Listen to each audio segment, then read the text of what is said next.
Assalamualaikum warahmatullahi wabarakatuh. Kami dari kelompok 1 akan mempresentasikan materi terkait strategi dan metode pembelajaran bahasa. Untuk anggotanya ada Ahnia Nadira Yudhisa Putri, Rima Nurfa Iza, Rosalia Yustianawati, dan Muhammad Faisal. Strategi pembelajaran keterampilan menyimak. Keterampilan menyimak adalah salah satu bentuk keterampilan berbahasa yang bersifat reseptif. Keterampilan menyimak pada tahapan lebih tinggi mampu mengonfirmasi kembali pemahamannya melalui keterampilan berbicara maupun menulis. Strategi pembelajaran menyimak sebagai berikut. Yang pertama, pemberian informasi tertentu. Dalam hal ini, peserta didik mendengarkan sebuah informasi dan melihat demonstrasi serta mencatat. Yang kedua, interaksi. Peserta didik memberikan contoh lalu mencontohkan dan mengulang secara lebih kreatif beserta tanya jawab. Yang ketiga, secara independen.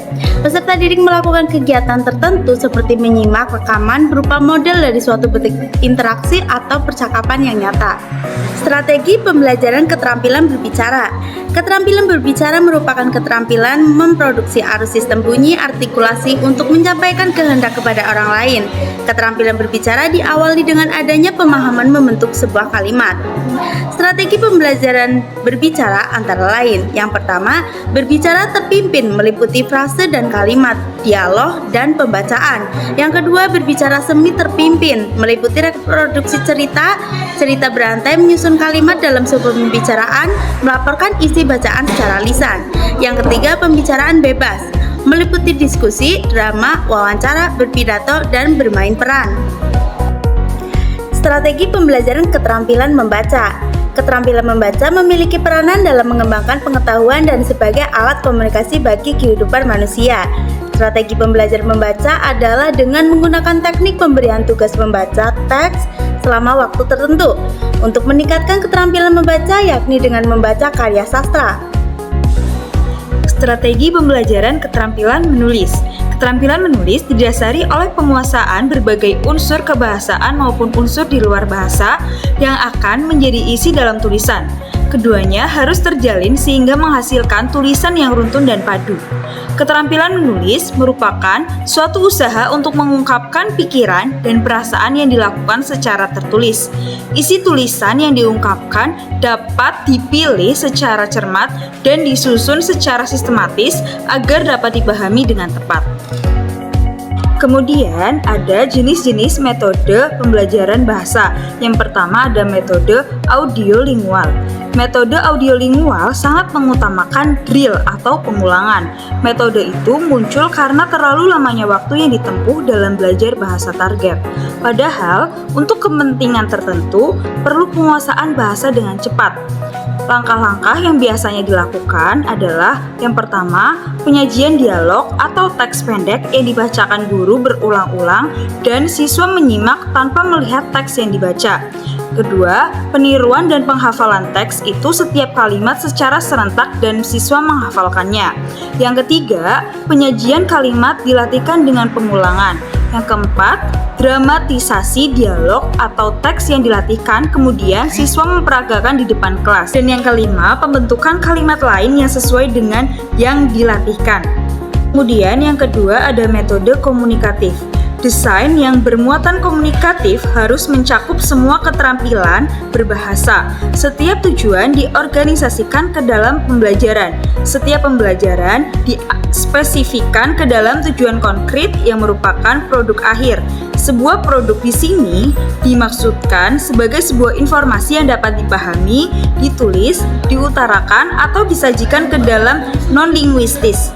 Tujuan itu dapat dipecah menjadi A. Memahami pesan, B. Mengajukan pertanyaan untuk menghilangkan keraguan, C. Mengajukan pertanyaan untuk memperoleh lebih banyak informasi, D. Membuat catatan, E. Menyusun catatan secara logis, dan F. Menyampaikan pesan secara lisan. Dengan begitu, untuk materi penyampaian pesan saja, aktivitas komunikasi dapat terbangun secara mendalam dan membuat siswa lebih intensif.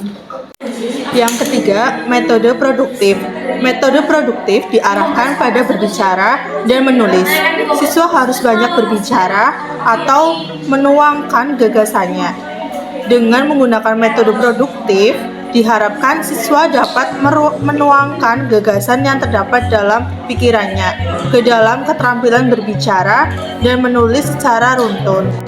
Yang keempat, metode langsung. Metode langsung berasumsi bahwa belajar bahasa yang baik adalah belajar yang langsung menggunakan bahasa secara intensif dalam komunikasi.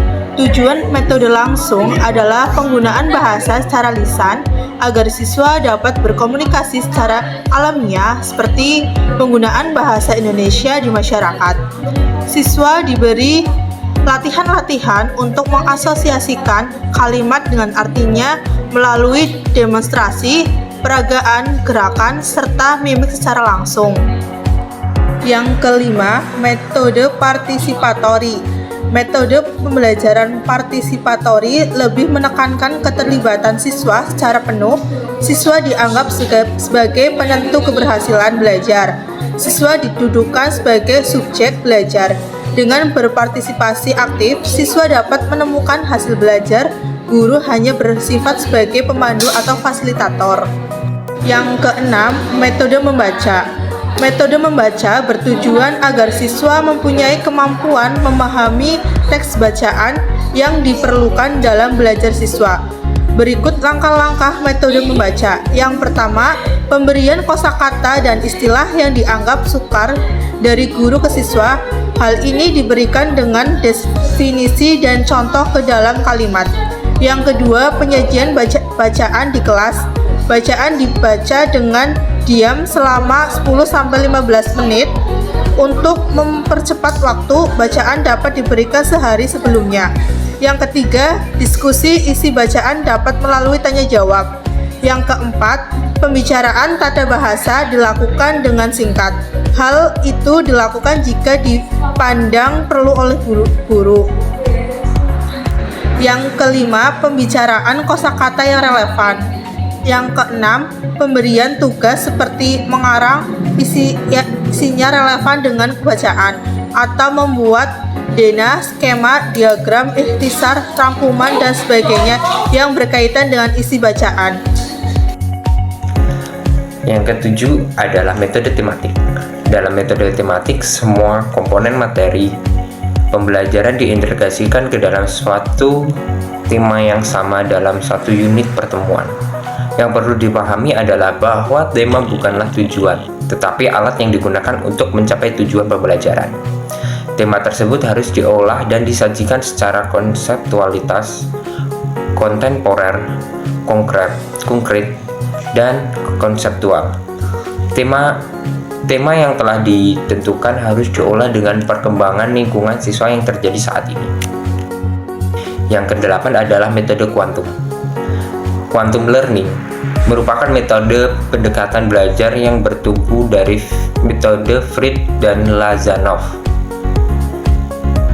Quantum learning mengutamakan kecepatan belajar dengan cara partisipatori peserta didik dalam melihat potensi diri dalam kondisi penguasaan diri. Gaya belajar mengacu pada otak kanan dan otak kiri menjadi ciri khas quantum learning. Menurut quantum learning, bahwa proses belajar mengajar adalah fenomena yang kompleks. Yang kesembilan adalah metode diskusi.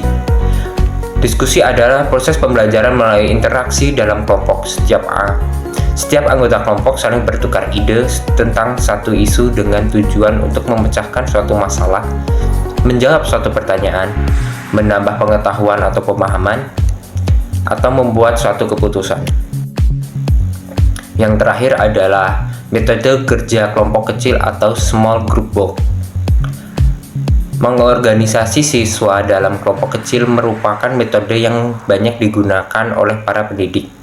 Metode ini dapat dilakukan untuk mengerjakan materi-materi khusus. Kerja kelompok kecil merupakan metode pembelajaran yang berpusat kepada siswa. Siswa dituntut untuk memperoleh pengetahuan sendiri melalui bekerja secara bersama-sama. Tugas guru hanyalah memonitoring apa yang dikerjakan siswa. Yang ingin diperoleh melalui kerja kelompok adalah kemampuan interaksi sosial atau kemampuan akademik, atau mungkin juga keduanya. Sekian dari kelompok kami. Terima kasih. Wassalamualaikum warahmatullahi wabarakatuh.